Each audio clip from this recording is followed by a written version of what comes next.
गणित की क्लास में आप लोगों का स्वागत है। आइए हम लोग टीजीटी 2011 में देखिए डेफिनेट इंटीग्रेशन की ये जो प्रॉपर्टी होती है उसी पर बेस्ड ये क्वेश्चन है। इसको सॉल्व करते हैं और देखते हैं कौन सा ऑप्शन सही होगा। तो इसको स्टेप बाय स्टेप करेंगे, फिर हम आपको शॉर्टकट भी बताएंगे कैसे लगाएं इसको। ठीक है, तो स्टेप बाय स्टेप कैसे सॉल्व करेंगे। मान लेंगे इसको आई, क्या कर लेंगे हम लोग, लेट कर लेंगे कि मेरा आई है। आई इंटीग्रेशन की इसकी पूरी वैल्यू क्या आ रही है, आई आ रही, मान लेते हैं। और इस क्वेश्चन को ऐसे ही लिख लेंगे, नो प्रॉब्लम। अंडर रूट क्या है, 5 माइनस एक्स, यहाँ पे क्या है, रूट एक्स है। ठीक है, ये काम करने के बाद हम ये प्रॉपर्टी यूज करेंगे।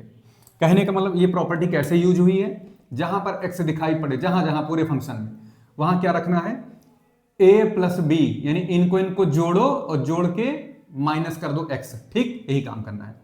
तो यहां पर देखिए जहां जहां एक्स दिखाई पड़ेगा वहां क्या रखेंगे, 1 प्लस 4 में से एक्स को कम करेंगे, यानी जहां भी एक्स दिखाई पड़ेगा 1 प्लस 4 माइनस एक्स करेंगे, यानी कुल मिला के 5 माइनस एक्स लिखेंगे जहां भी एक्स है। तो प्रॉपर्टी यूज करने से पहले इसको इक्वेशन फर्स्ट मान लीजिए। अब हम प्रॉपर्टी यूज कर रहे हैं, ये वाली प्रॉपर्टी यूज करेंगे तो मेरे पास क्या बन जाएगा, आई क्या बन जाएगा, 1 से 4 अंडर रूट, जहां एक्स दिख रहा है यहां में इसमें से 1 और 4 जोड़ के तब माइनस करूंगा एक्स, यानी 4 में 1 जोड़िए 5 आएगा minus x D x. Okay, नीचे आइए, इसमें भी यही काम करिए।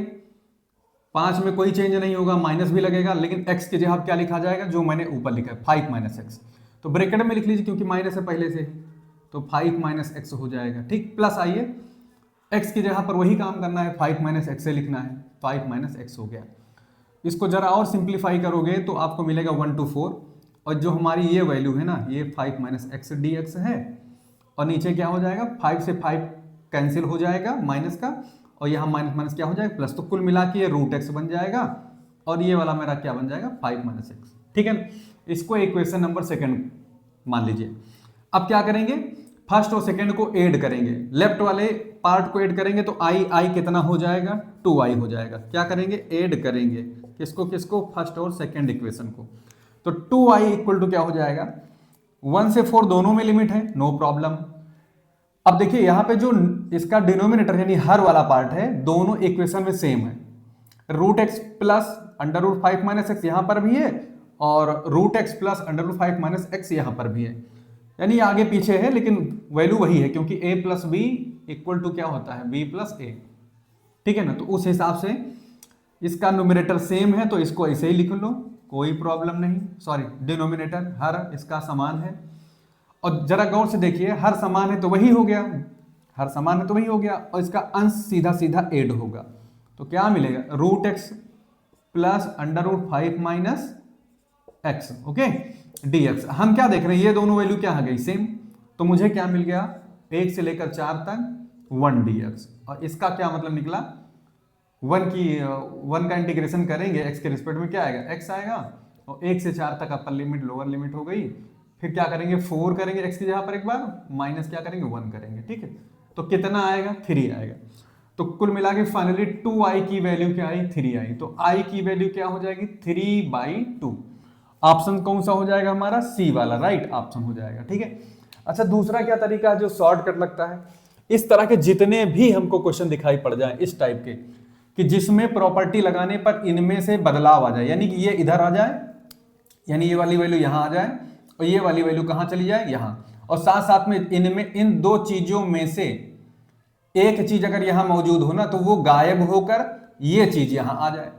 जब भी ऐसा हो जाए, जब भी ऐसा हो जाए तो भाई सवाल को लगाना नहीं है आपको, इस क्वेश्चन को पूरा सॉल्व करने की जरूरत नहीं है। फिर क्या करना है, सीधा 4 में से 1 घटाओ, यानी कि अब इसकी जो वैल्यू आएगी ऐसे केसेस में, जो मैंने बताया इसकी पहचान यही है कि जब भी प्रॉपर्टी ये वाली लगाओ और ये हमारा जो यहां पर चीज है ना, ये यहां पर आ जाए, और यहां वाली जो वैल्यू है वो यहां पर आ जाए, दोनों अपना अपना स्थान बदल दें, साथ साथ में जो ऊपर वैल्यू है वो भी बदल के दूसरी वैल्यू कोई आ जाए।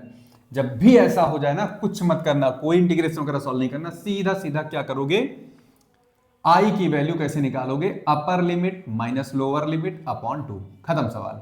तो आई की वैल्यू क्या हो जाएगी, 4 माइनस 1/2, यानी कि कितना, 3/2, और हमारा यही आंसर होगा। ठीक है, यही हमारा आंसर होगा। तो इस तरह शॉर्ट ट्रिक, ये केवल 2 से 3 सेकंड का क्वेश्चन है। ऐसे देखते ही पता लग जाएगा कि 4 में से 1 कम करो, क्योंकि यहाँ पे इंटरचेंज हो रहा है, तो 4 में से 1 गया 3, 3/2, तुरंत ये हमारा आंसर लग जाएगा। अच्छा, एक चीज और जान लीजिए, इसी प्रॉपर्टी पर बेस बहुत सारे क्वेश्चन होते हैं। जैसे आपको याद होना चाहिए हाई स्कूल इंटरमीडिएट में, एक जैसे ये ऐसे करके होता है, कुछ भी लिखा हो यहाँ पर 0 से π/2 हो, और यहाँ पर ऊपर sin x हो, dx हो, और नीचे क्या हो भाई, sin x plus cos x हो। तो जब भी ये प्रॉपर्टी लगाने चलोगे ना, तो क्या होगा, इसका इंटीग्रेशन क्या है, बहुत आसान है इंटीग्रेशन, वही upper limit minus lower limit, यानी π/2 रहेगा। ठीक है ना, और बटे में क्या हो जाएगा, 2 हो जाएगा, यानी कुल मिला के इसकी वैल्यू क्या आएगी, π/4 आएगी। इसकी वैल्यू क्या आएगी, π/4। रीजन क्या है, क्योंकि जब भी इसको ऐड करके यहाँ पे π/2 माइनस एक्स करेंगे ना, तो ये वाला हमारा क्या हो जाएगा, कास वाला यहाँ आ जाएगा, और साइन वाला 90 माइनस कास 90 माइनस एक्स करोगे तो साइन बनेगा, और साइन 90 माइनस एक्स करोगे तो कास बनेगा, और ये भी चेंज होकर साइन यहाँ पे कास आ जाएगा। जब भी ऐसा हो रहा हो ना, हमेशा याद रखो, सॉरी ऐड नहीं करना, π/2 माइनस 0 करो, यानी π/2 ही आएगा, और अपॉन क्या करना है, 2, यानी upper limit b minus a, जो अभी मैंने बताया कि b माइनस a करके हाफ कर देना, बटे 2 कर देना है। तो ये हमारा आंसर आ जाएगा। इस तरह से, इस तरह के सवाल लगाए जा सकते हैं, कोई प्रॉब्लम नहीं है इसमें।